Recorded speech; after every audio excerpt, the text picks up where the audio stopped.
Okay, so last video, I think, for now. This is the Respironics BiPAP ST. These are similar to what the home units are going to look like. Some of the facilities use these, minus this chamber here. This is the water chamber. For the humidifying. Thank you, Jason, for the humidifying. Hospitals don't tend to use these on them. Patients can bring these in from home at some of the facilities, so that you might have to set these up at night for patients. So real simple to put these together. The tube goes here, distilled water goes in there.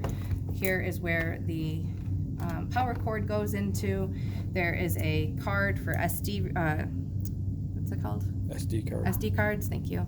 An SD card for patients to read. You can download all of the data from patients who are at home sleeping, and then they take them into the home care places, and then they download all the data and send it to the doctors. All right, so for this, all you're gonna do is plug it in, and it'll turn on. Now, almost all of home units, all you have to do is press 2 buttons to get this to get to where we want to go for our setups, right? So right now, if you look, and hopefully you can see it okay, it says therapy, comfort, info, and setup. If you go right now to the setup screen, can you see that with the glare? Right there, I can see it. Okay. With the setup screen, sorry guys. So if you click on it, it does not take you to the provider menu, okay? It just does like some basic stuff. So you really need to get back into this main screen, and then just show this buttons here. And really, you're just gonna press 2 buttons. It can either be these 2 buttons or these 2 buttons. If I get a new BiPAP machine or CPAP machine and I don't know how to use it, I just keep pressing 2 buttons until I get to the main menu. So you're going to put it into that setup, okay? So highlight it onto that setup. Okay, and then you're going to come and press these 2 buttons at the same time. I know some of you are going to have an issue with this from when we had our LTV stuff, huh? Hear those beeps? And now we are in our provider setup mode, okay? So you're going to go to mode, and then you're going to click on the button, and now you can scroll through. So right now it's blinking ST, so that's spontaneous timed. I could go strictly into a CPAP mode, or I could go into a spontaneous mode. So again, BiPAP ST, which is spontaneous timed, a strict CPAP mode, or a spontaneous mode. So I'm gonna go into this one, the ST, okay? And now I can go and I'm gonna change all of my settings. I can do 14, let's do 14/6 is fine, okay? Here's my breaths per minute. I'm gonna keep it 12, inspiratory time, rise time, how quickly that breath is going in. If it's on, ramp time. Usually patients can put a ramp time on for about 5 minutes or 10 minutes. So what happens with this is if the Builds patient... up to it. Thank you for my teacher's assistant today. Yes, it builds up to it. So the patient can fall asleep over 5 minutes. We can actually change that. I think it goes up to 20 minutes. 25, wow, it's just telling me how long.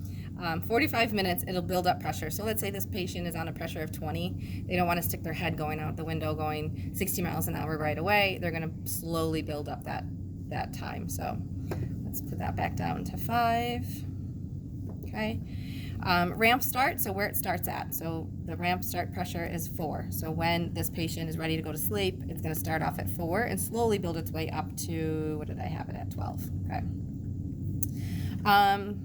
Humidifier, whether or not tubing types, all of this stuff is generally already set for you from the facility or from the home care places when patients bring them in. And most of the time we don't play with any of these things. We really only put in their IPAP, EPAP, and respiratory rate in the background. Most of the time we're going to be using these. We're only using these on patients for OSA. You cannot use these on patients who are in acute respiratory failure or hypoxic failure, because we don't have a way to see what their settings are. We don't have a way to monitor them, and they're not also hooked up to a nursing system. So this is really only used for our OSA patients, okay? So some other things I would have had you guys look at is, all of the different things that you can do on here. Clear patient, all of that. So we're going to hit back, and we're going to go to therapy, and it's in spontaneous timed, and it's going to start right away and hopefully I can get it to do a pressure of 12. No, it's on wrap up, isn't it? No, I didn't turn it on yet. It might not do it just because there's nobody actually breathing on this machine. So, but here's the ramp. So there's the ramp. Now it started down at 4. You see the ramp is in place, and it's going to slowly build up to 12/6. Again, it's with my hand and a tube, so I can't really do anything. Don't we breathe into it? No.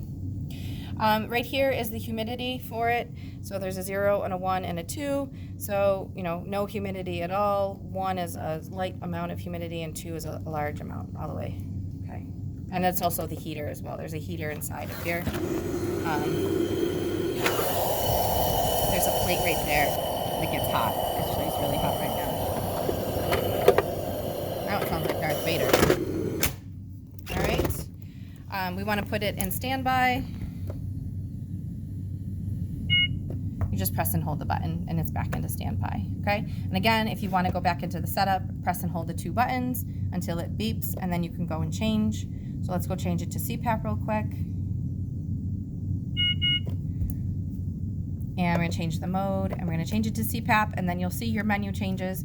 So this is saying it's CPAP pressure, so a straight pressure of 14. Let's do that down to 10. Again, you can do a ramp if they needed to.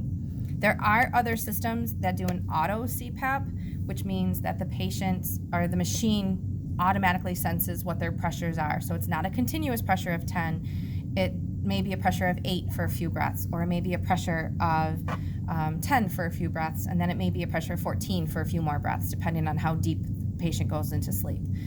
So a lot more doctors and a lot more facilities are using auto CPAP on patients, just because the straight CPAP might not be enough for somebody. So again, that's really all I wanted to show you guys on this, was how to be able to get into that provider menu on a home patient unit. All right, thanks.